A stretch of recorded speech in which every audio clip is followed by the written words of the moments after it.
Hey guys, Deslater Magic here, back with another cheating report because another person was cheating. This one, is there some plausible deniability? Absolutely. Do I think he did it on purpose? I hate to say it, but I would say no. But what I will say that nobody else is saying is accidentally cheating is still cheating in Magic the Gathering. It's just, maybe perhaps less frowned upon by like the rest of the community or whatever. But accidentally breaking a rule to give yourself an advantage is still giving yourself an unfair advantage. You still weren't following the rules. So I don't really care about pro play. I don't watch every single Grand Prix, so I might not get 100% of the background and the context and each player's history and all this. But, I just wanted to make a video saying what happened. So Christian Aahlstroem, I guess it would be, or Aahlstroem, something like that. Some German dude, I guess. He was versing Martin Hansen at the Grand Prix Copenhagen, or I don't know how to pronounce anything in this damn video. I do, however, know how to pronounce cheaty-faced little bitch. Just kidding. So, check this out. Here's the situation right here. So, his hand is on the Hazoret that he just played. Unfortunately, you can see in the middle top left there's an Ixalan's Binding with a Hazoret under it. Ixalan's Binding states, when it enters the battlefield, exile target non-land permanent and opponent controls until Ixalan's Binding leaves the battlefield. Your opponents can't cast spells with the same name as the exiled card. Everybody plays, Gideon's whatever, because it is arguably better, but it's not like this card's new. I mean, it was in Ixalan. Like, people have had time to know what this does. People have played against it. So he should not have been able to cast that Hazoret. So let's hit both sides of this. 100% of the time that I have had Ixalan's Binding played against me online, I have forgotten and attempted to cast the spell. I've probably done it 10 times. But that's X-Mage. I'm usually watching Netflix, and I just don't care. I just kind of go with it. It's not, hey, top 8 winning in, prize money. And I know the cards. I mean, I sell the cards. I build tons of decks. Like, I really read and know the cards and know what they do and how they work. I mean, I even read the specific card rulings for every single card in my deck, and I've played with this card before. So the whole, okay, they're pros, they train against all kinds of decks, they play thousands of games on MTGO or X-Mage. Should they know better than me, especially given the circumstances? I would say yes, and so, well, if you're on the fence about this, maybe this will make up your mind. The announcers caught it within about 5 seconds, and Twitch chat, I guess you would say caught it pretty damn quick, but, I think they were just responding to what the announcers had already said because they found it instantly. And people were pissed. The Twitch chat was like just raining hatred down upon them. Actually, people were being kind of polite about it. But you could feel the intent, okay? I'd be pissed. I mean, a massive, massive misplay, and Christian ended up winning because of it. It was 1-1. This was game 3, and the winner goes to the top 8. They were both 11-2. That is just unbelievable. What's even worse is Martin was playing a baller-ass deck, dude. White-black Benalia. That's a respectable, legit, new style, build it and go kind of deck. None of this tired old blah, same old, just red rush like a chimp crap that Christian was playing. And so once one of the announcers says it, the other one says, oh, it's a little bit awkward, but there's not much we can do about it. Here's a question.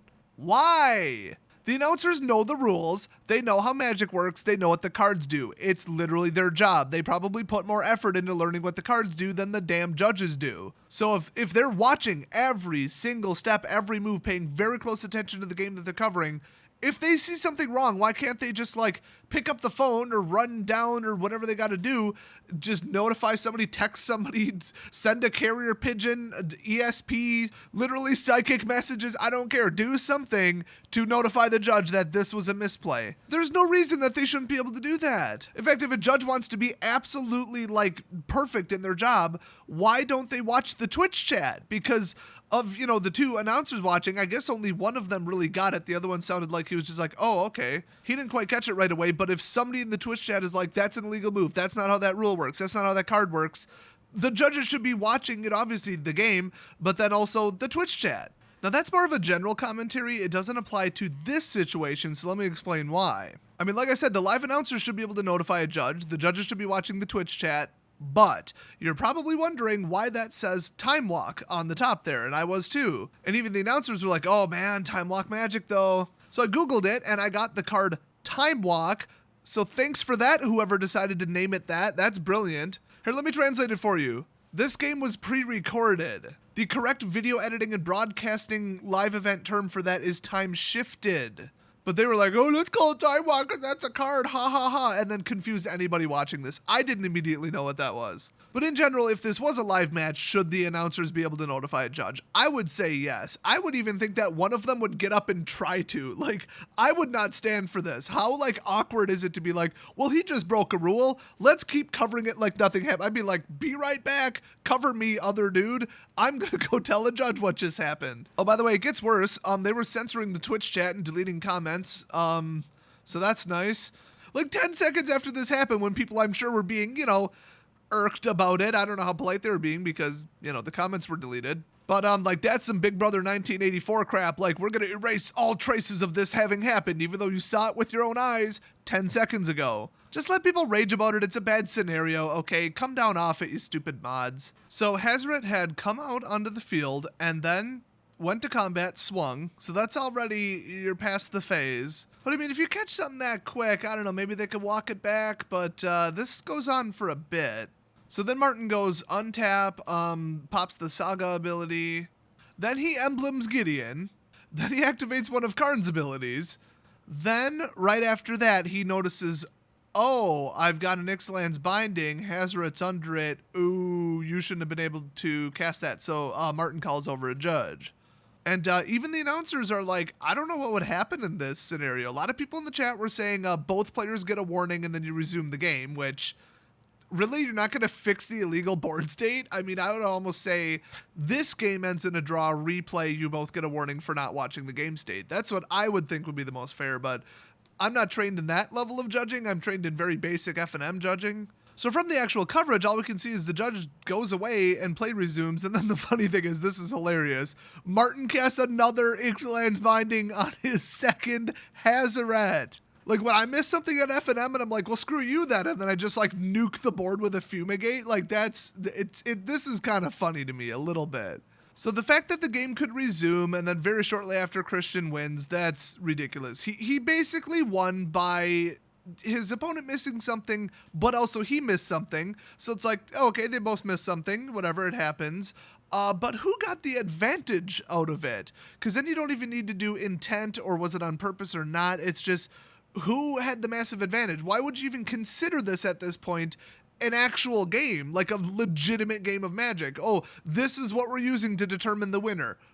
Really? That seems ridiculous to me. Throw the whole game out or walk it back. I mean, it's just stupid. So the question on everybody's mind is, did Christian do it on purpose? I mean, it's super easy to miss, but then again, he had just about just played it, and everybody knows what the card does, it name jams it. I mean, duh. But on the other hand, it was 20-4. He pretty much had the game in the bag, although 2 Planeswalkers on the field, and I don't know, then there was a Gideon's Emblem, and maybe he would have thought, yeah, he could turn it around, but still, I mean, it looked one-sided. But with control and that many lands in play and that many Planeswalkers, I wouldn't really consider it necessarily completely in the bag.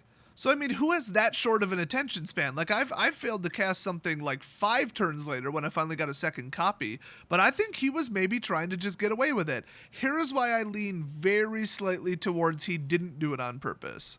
There's this thing called a camera above them. And Twitch and Reddit are famous for watching every last little frame of everything. And if he cheated on camera, they're going to find it because that is blatant. Now, okay, on the flip side, could he have thought, well, if anybody finds out about this later, or just even assume they will, because they will, it's high profile enough, they're on a filmed table, he could think, okay, somebody's going to catch this after the fact, but if the game's already over and settled, are they going to DQ me? Probably not, because plausible deniability. You could just say, even if it was intentional, that it wasn't, and, I mean, Martin didn't catch it. It's Martin's card, it's Martin's effect, so good job, Martin. Next time, pay attention to what your own damn cards do. But taking Martin out of this scenario, did Christian think he could deny it up and down, maybe get at most a warning, and just get into the top 8. Because remember, it was 1-1. He had already lost one match. That has got to get your heart pumping, because now it's like, wow, anybody could win. Damn. So he might have thought, if I drop this in, that's just go for blood. I basically can't lose. I mean, he probably did the math. This is Red Rush, very math intensive. It's a very look to the future, plan out your next 3 turns, go for the win kind of a deck. But that's bold, because everybody for the next 5 years is going to be like, oh, that guy who cheated at Grand Prix Copenhagen, like, who wants that reputation? But then again, who wants, $25,000 in prize money? As it turns out, a lot of people. So then we go back to, is Christian a known cheater? Does he have other reports of stuff? A lot of judge warnings. I don't know. I don't have access to that information, and I don't follow Pro Magic. Maybe they should have a stat called, like, reputation score, or, like, shadiness level, shady factor. And in every match, you're like, here's their shadiness factor. And then, like, maybe it's like a meter, and it goes from, like, green to, like, yellow to, like, red. And people who have been, like, banned for a year multiple times would be like, they would be like 9.9 out of 10, like all the way into the redometer, which, by the way, I mean, it does go on a record that judges can view, and they will use that information from past events to look into, like, which way should we go on this? How do we, determine if he did it on purpose? Was this really cheating or was it not? Was he lying? Was he not? You look at it and you're like, well, he's never cheated in the past. He's been playing for 7 years. Or you're like, oh, he has like 4 different warnings and a bunch of stuff on his record. Yeah, it seems he's shady. So anybody who does have access to that information, feel free to post it down in the comment section. So I don't know, I'd say honestly that probably is the best factor in this one. Has he ever been accused or caught for cheating in the past? If so, I think he did it on purpose. If not, I don't think he did. I think he just missed Ixalan's binding. He just forgot what it did. I mean, he could clearly see it, and he knew that his Hazoret got removed, okay? It's just, I guess not everybody thinks, okay, now I can't cast anymore for the rest of the game. I better remember that. In fact, most people, if you're playing on MTGO, or X-Mage or anything else, it'll pop up and say, you can't do this, and you're like, oh, that's right, I can't do that. So if that's what you're used to, you're used to, like, the thing babysitting you for you. Like, if you're about to make a dumb mistake that breaks the rules, the game will pop up and tell you. So I don't know, that's why I think he didn't do it on purpose. But then again, what really overshadows all this is I think virtually all pro wannabe players, every single one of them is cheating. Nobody can win that consistently. Luck has to catch up with you at some point, and you're not always going to show up with the divine deck sent down from God and win with it, okay? And look at Fabrizio. When you go to him and say, nobody should be able to win that often, as it turns out, nobody should be able to win that often. Because he was cheating for multiple years. He was artificially screwing with his land arrangement, basically, and his land density to make sure that he didn't over or under draw lands mid to late game. Or even you could say in his opening hand, that's how that would work. The little tiny advantage is enough to get to the top 8 every single time. I mean, it's tiny, but it's enormous. Only one person can win, and it's usually by 1 card, 1 draw, 1 swing, 1 attack, 1 die roll, 1 anything. So if you just tweak it a little bit in your favor, boom, you're just going to sweep. I mean, that's oversimplified, but, So what if everybody's trying, just little tricks like this, just little, oops, so sorry, I forgot, pick it back up. Oops, now I have a Hazoret. Haha, whoops. Just little piddly crap like that. Is anybody going to blame him? Is anybody going to be like, hey, he took a card out of his sleeve and put it into his hand? Like, no, that's gonna get caught. But people who get to top 8s and go to tournaments and do well, you really gotta wonder, because so many of them have been caught or bare minimum accused of cheating. So if everyone's doing it and he was 11-2, boy, you gotta wonder. But to come full circle here, like I said at the beginning, accidentally cheating is cheating. The result of the game is now invalid. Doesn't really matter if you did it on purpose or not. You accidentally did too much damage and had a better board state. Oops. Except not oops. DQ is what it should be. I'm so caught on this because there's actually a name for this, where you see if you can slip something past your opponent, because every time you could just be like, oh, I forgot. It's called chalice checking because of Chalice of the Void, and it's so common among pro players that it has a nickname. The only difference is he was on camera, but I think either he forgot because he cheated his way to get 11-2. I don't know, screw it. I'm changing it. I'm going to say he cheated. That's my opinion. Too many circumstances, too much evidence. I'm going to say he cheated. I'm going to say he absolutely did it on purpose. So the only thing left to cover is that with all I could find in the judges' rules, policies, best practices, all that, it was up to the judge whether or not they would walk it back or if too much had happened. And if too much had happened, I guess it's not the judge policy to say, well, we got to throw out the whole game. It's just, oh, one little decision. Well, it wasn't. It's what made him win, and it's not little. And it was already 1-1, and it was for the top 8. So I think that he made the wrong call there.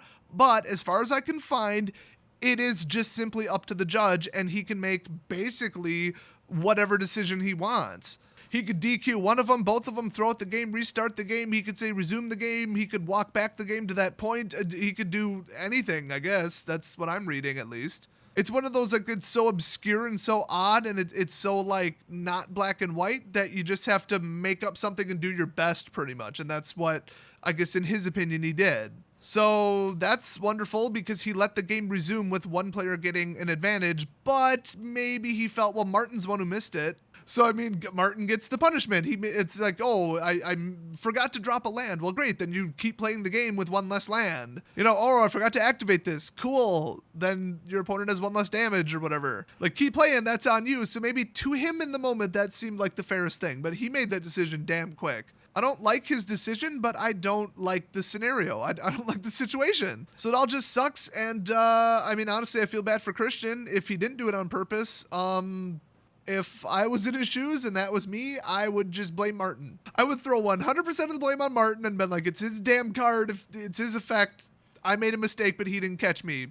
Oh, well. You know, that just proclaimed my innocence. But I really think he did do it on purpose. So, do I really need to say it? Leave your opinion on this situation down in the comment section. I know clearly you were not going to do that until I just told you to. I never get a mountain of comments on controversial videos. But at least this isn't just like, hey, he was thumbing cards to the top while shuffling, burn him at the stake, because those are just like straight rage videos. At least we can leave the door open and we don't have to burn Christian at the stake. I'll see you guys next video.